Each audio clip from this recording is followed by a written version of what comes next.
আমি রমেশ। আজ আমি যাচ্ছি মিঠাপুর গ্রামে।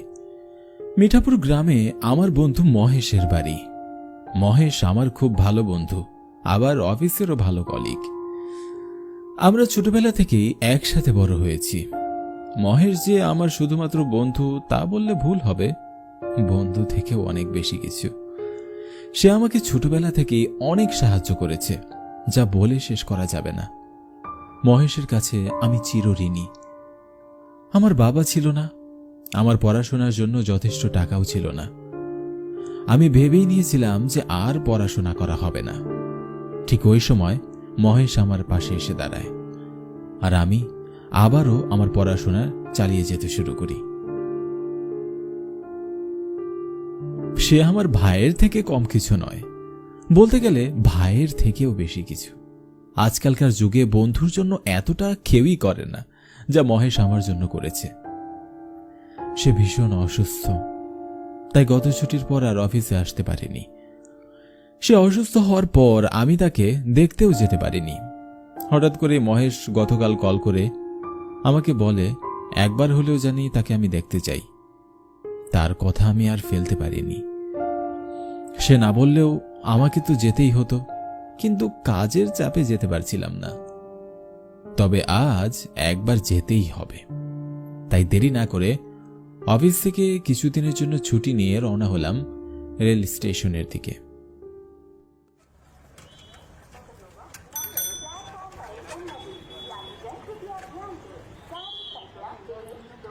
রেল স্টেশনে নেমে দেখি ঘড়িতে 6:20। আমার ট্রেনটি আসার কথা সন্ধে 6:30। তাই আর কোনো কিছু না ভেবেই স্টেশনে থাকা বেঞ্চটিতে বসে পড়লাম।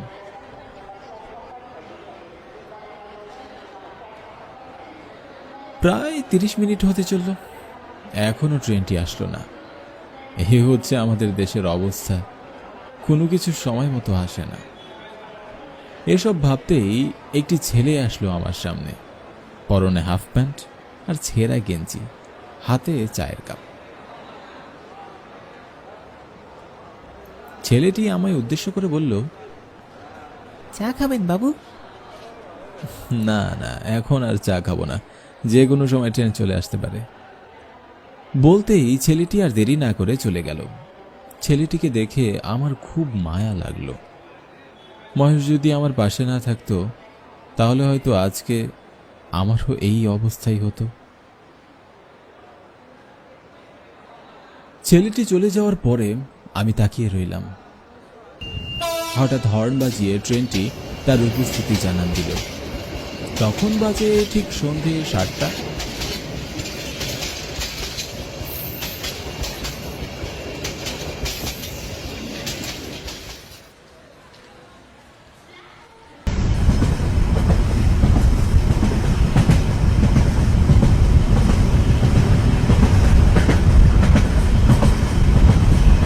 ভেতরে ভেতরে খুব চিন্তা হচ্ছিল আমার। যেতে যেতে প্রায় রাত হয়ে যাবে। সেখানকার রাস্তাঘাটও তেমন একটা চিনি না। যদি পথ হারিয়ে ফেলি খুব মুশকিলে পড়ে যাব। তখন মহেশকেও আসতে বলতে পারবো না, কারণ সে বেশ অসুস্থ। এসব ভাবতে ভাবতে কখন যে ঘুমিয়ে পড়েছি নিজেও জানি না।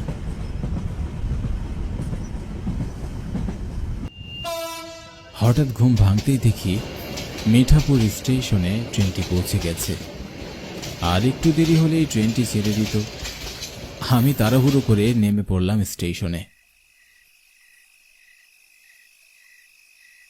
স্টেশনে নামতেই দেখি চারিদিকে বিদঘুটে অন্ধকার, কোনো কিছুই দেখা যাচ্ছে না ঠিক করে। একটি গাড়ি পর্যন্ত নেই যেটি করে মহেশের বাড়ি যাওয়া যাবে। আগেই ভেবেছিলাম রাত হলে গাড়ি পাওয়া মুশকিল হবে, যা ভাবলাম তাই হলো। কোনো কিছু না ভেবে সামনের দিকে হাঁটা ধরলাম। স্টেশন থেকে মহেশের বাড়ি প্রায় 3 মাইলের দূরত্ব। অপেক্ষা না করে আমি পায়ে হেঁটে যাওয়ার শুরু করলাম। যদি সামনে কোনো গাড়ি টাড়ি পাই তো ভালোই হয়।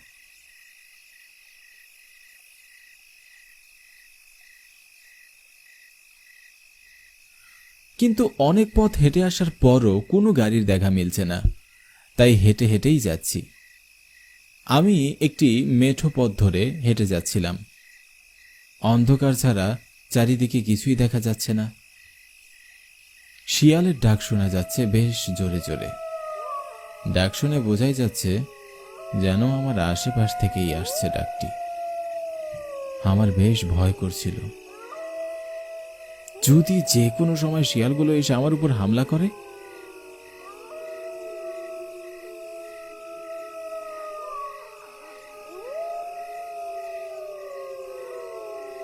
হাঁটতে হাঁটতে হঠাৎ একটি কালী মন্দিরের সামনে এসে আমি কারো কান্নার আওয়াজ শুনতে পাই।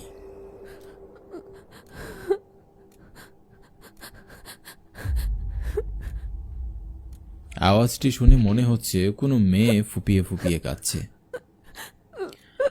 আশেপাশে বেশ অন্ধকার। কে যে কাঁদছে সেটি দেখার জন্য আমি চারপাশে চোখ ঘোরাতে লাগলাম, কিন্তু কাউকেই তো দেখতে পেলাম না। হঠাৎ চোখটি আটকে গেল মন্দিরের পাশের এক কোণায়। অন্ধকারের মাঝে বসে একটি মেয়ে ফুপিয়ে ফুপিয়ে কাঁদছে। কে কে ওখানে? কে তুমি এত রাতে এখানে বসে কাঁদছো? আমার কথা শুনে মেয়েটি জোরে জোরে কাঁদতে লাগলো। কেন জানি না মেয়েটিকে দেখে আমার ভীষণ মায়া হলো।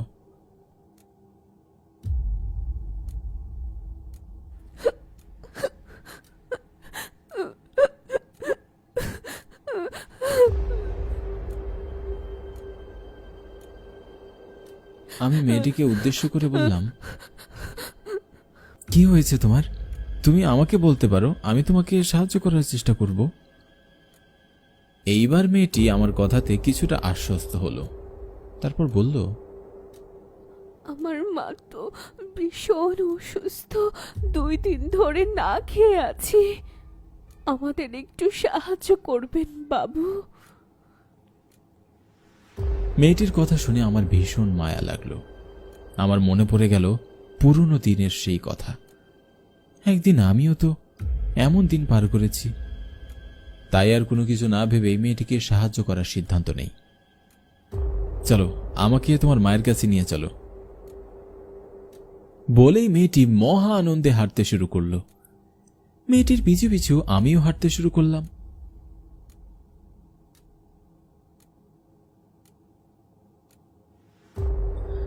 কিছুটা পথ যেতেই দেখি মেয়েটি গভীর জঙ্গলের ভিতরে ঢুকছে। আমি আর কোনো কিছু না বলে তার পিছু পিছু হাঁটতে লাগলাম।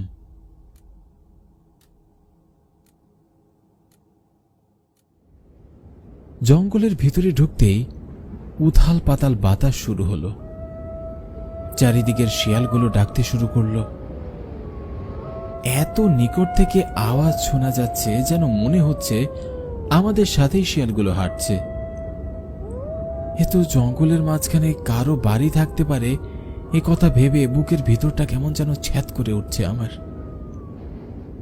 জানি না মেয়েটি আমাকে কোথায় নিয়ে যাচ্ছে। চারপাশে এমন ঘন জঙ্গল দেখে ভেতরে বেশ ভয় করছিল আমার। হঠাৎ সামনে তাকিয়ে দেখি আমার সামনে সেই মেয়েটি আর নেই।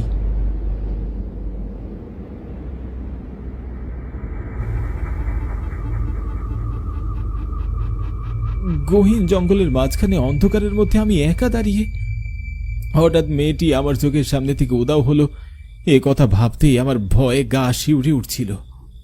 আমি জোরে জোরে চিৎকার করে মেয়েটিকে ডাকতে লাগলাম, কি গো মেয়ে, কই তুমি? আমার কথার কোনো উত্তর এলো না। আমি ভীষণ ভয় পেয়ে যাই। কি করব কিছুই বুঝে উঠতে পারছিলাম না। জলজান্ত একটি মানুষ চোখের সামনে থেকে উধাও হয়ে যেতে পারে কি করে? হঠাৎ আমার নিচের দিকে তাকিয়ে দেখি আমার পায়ের নিচে মানুষের অগণিত কঙ্কাল পড়ে আছে। কঙ্কালগুলো দেখে আমার শরীরে কাঁটা দিয়ে উঠল। তখনই ভয়ঙ্কর একটি হাসি আমার কানে ভেসে আসলো। হাসিটি শুনে আমার বুঝতে আর বাকি রইল না আমি মেয়েটির ছলনায় পড়ে গভীর জঙ্গলে ঢুকে পড়েছি। ঠিক তখনই আমাকে অবাক করে দিয়ে মেয়েটি হঠাৎ আমার সামনে উপস্থিত হলো। এবার মেয়েটির চেহারা আর আগের মতো নেই, এ যেন অন্য কেউ। মেয়েটির চোখ দুটো আগুনের মতো জ্বলছিল, আর তার মুখের এক পাশ একদম বিশ্রীভাবে পোড়া। তাকে দেখেই ভয়ে আমার সত্যি হাত পা বলছেন কাঁপতে বাবু? শুরু করলো। আপনি যাবেন? আমি কি করব কিছুই বুঝে উঠতে পারছিলাম না। কে তুমি? এভাবে হাসছো কেন? কিরে, ভয় পেয়েছিস? জানিস না মন্দিরের পথে কারো আসা নিষেধ? আমি কি তোমার কোনো ক্ষতি করেছি? আমি তো তোমার সাহায্য করতে চেয়েছিলাম। একবার যখন ঢুকে পড়েছিস আর তো বের হতে পারবি না। এই কথাটি বলে মেয়েটি পাগলের মতো হাসতে লাগে, আর আমি কোনো কিছু না ভেবে জীবন বাঁচাতে প্রাণপণে ছুটতে লাগলাম। চারিদিকে এত অন্ধকার যে কিছুই দেখা যাচ্ছে না। আমি কোথায় বা কোন পথে দৌড়াচ্ছি কিছুই বুঝতে পারছিলাম না। আমি কতক্ষণ দৌড়েছি নিজেও জানি না। রাস্তার মাঝখানে এসে ক্লান্তি আর ভয়ে জ্ঞান হারিয়ে মাটিতে পড়ে যাই। সকালে আমার জ্ঞান ফিরলে আমি দেখি আমি রাস্তার মাঝখানে শুয়েছিলাম। তারপর উঠে আর দেরি না করে আমি মহেশের বাড়ির দিকে রওনা হই।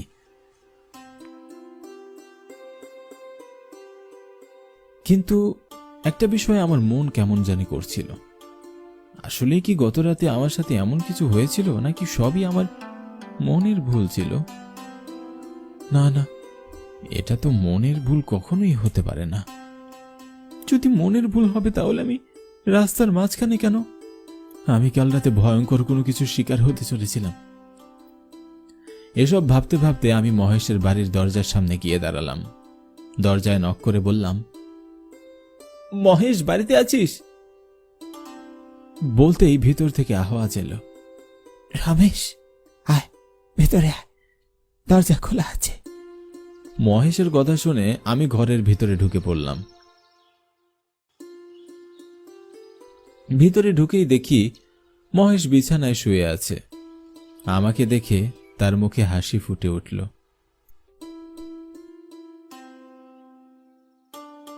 কিরে, কাল রাতে না তোর আসার কথা ছিল? এত দেরি করলি যে? অনেকবার ফোন করেছিলাম, কিন্তু বারবারই ফোন সুইচ অফ আসছিল। আর বলিস না, কাল রাতে চলে আসতাম, কিন্তু আসার পথে যে ভয়ঙ্কর একটা ঘটনা ঘটল। ভাগ্যক্রমে বেঁচে ফিরলাম রে ভাই, নয়তো কি যে হতো নিজেও জানি না। কেন, কি হয়েছিল তোর সাথে? তারপর আমি মহেশকে সব খুলে বলি। এখনো কাল রাতের ঘটনা মনে পড়লে গলা শুকিয়ে আসছে ভাই। এই দেখ, হাত পা কাঁপছে। হ্যাঁ বুঝলাম, হ্যাঁ তোর কথা শুনে আন্দাজ করেছিলাম এমন কিছুই ঘটেছে। তাহলে শোন, কেন ঘটেছিল এমনটা। আজ থেকে বহু বছর আগে কালী মন্দিরে একসময় ঘন বসতি ছিল। মিঠাপুর গ্রাম ছাড়াও অন্যান্য গ্রাম থেকে হাজার হাজার মানুষ পূজা করতে আসতো। ওই মন্দিরে পূজা করলে নাকি সবার মনের আশা পূরণ হতো, তাই সবাই আসতো সেখানে পুজো করতে। কিন্তু একদিন সব ধ্বংস হয়ে যায়। একদিন প্রচন্ড পরিমাণে ঝড় বৃষ্টি আর বজ্রপাত পড়ছিল। সেদিন আকাশ থেকে এক বজ্রপাতের আগুন ধেয়ে এসে ওই বসতির উপর পড়ে, আর বজ্রপাতের আগুনে পুড়ে মানুষ সহ ঘনবসতি সব কিছু ছাই হয়ে যায়। মুহূর্তের মধ্যে এলাকাটি ঘনবসতি থেকে হয়ে গেল শ্মশান। কালী মন্দিরটিও ভেঙে চলে গেল। তারপর সেখানের পুরো জায়গাটি পরিত্যক্ত হয়ে রইল। মন্দিরটিও সেই ভাঙ্গাচোরা অবস্থাতেই পড়ে রইল, কারণ সেখানে কোনো মানুষের উপস্থিতি তারা সহ্য করতে পারে না। মন্দির সরানোর জন্য অনেক মানুষ এলাকাটিতে বসতি করতে গিয়েছিল, কিন্তু কেউ এক রাতের বেশি টিকে থাকতে পারেনি। লোকমুখে শোনা যায় রাতে কেউ ওই পথে আসলে নাকি একটি মেয়ে তাকে গভীর জঙ্গলে নিয়ে গিয়ে মেরে ফেলে, ঠিক যেরকম তোর সাথে ঘটেছিল। তোর যে কোনো ক্ষতি হয়নি, এটাই অনেক। ভুল করেও রাত হলে কেউ আর ওই দিকের রাস্তায় যায় না। তোর ভাগ্য ভালো, অনেক বড় দুর্ঘটনার হাত থেকে কাল বেঁচে ফিরতে পেরেছিলি। আমি তোকে কথাটি বলবো ভেবেছিলাম, কিন্তু তারপরে ভাবলাম তোর হয়তো এতটা রাত হবে না, সন্ধ্যার মধ্যেই পৌঁছে যাবি, তাই আর বলিনি।